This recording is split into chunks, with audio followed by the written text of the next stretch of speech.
we shop to the way we live, the consumer is changing fast, as it always looks for more convenience, better quality, and richer experiences. These evolving expectations that the consumer has is of course changing the how and the where the consumer is spending its money. Today, with Jack, we are going to deep dive into the new consumer because he is the expert in the space and he's going to help us to unpack that world we are talking about. So Jack, what are the most relevant trends that you observe in the consumer land, which I know you spend a lot of time digging into and making research in? Yes, certainly. So I think today we'd like to discuss the experience economy. And the experience economy is basically a shift in consumer behavior from just goods to experiences. And I think social media also plays an important role in this. For example, if you look at Trolltunga, which is a rock formation in Norway, if you look back to 2009, we saw about 1,000 visitors per year.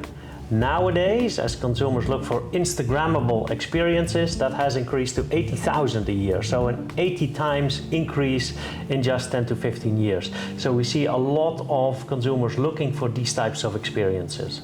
Well, definitely then I should think about a very long-term and structural trend you're talking about. But if we look deeper, what are the most relevant areas that you would pick out, let's say, from this mega trend you talk about?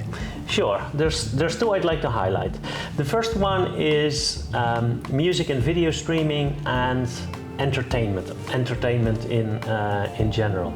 I think if you look at music and video streaming, maybe 5-10 years ago, investors were maybe a little bit cautious because these companies were going up against, let's say, some of the deep-pocketed tech guys like Apple and Amazon. But what we've seen since is that these companies, these focused companies, so the market leaders in their respective niches, they have really distanced themselves from the competition. And investors like especially the subscription nature of these businesses, which obviously provides predictability and visibility in terms of revenues, and that's obviously well liked by investors. And I think on top of that, what we've seen more recently is that both of these companies in music and video streaming have started to exert their pricing power. So you see that besides, let's say, an attractive subscription model, you also see that these companies have pricing power with consumers so that they deliver excess value to the consumer that they can use price for. Okay, Jack. So why is now the right time to get involved into this space? I think it's a confluence of a number of factors. First of all, post-pandemic, we've seen that consumers value their time more than before. And so if they want something, they want it now. It's basically instant gratification.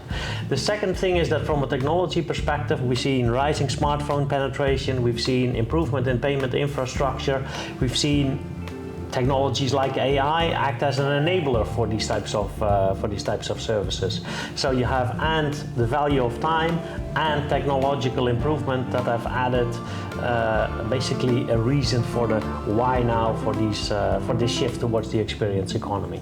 Thank you, Jack. So the new consumer is creating a whole range of new opportunities for companies that are able to combine the emotional pull from the experience economy together with the efficiency of the digital world. And this is not going to be the end point.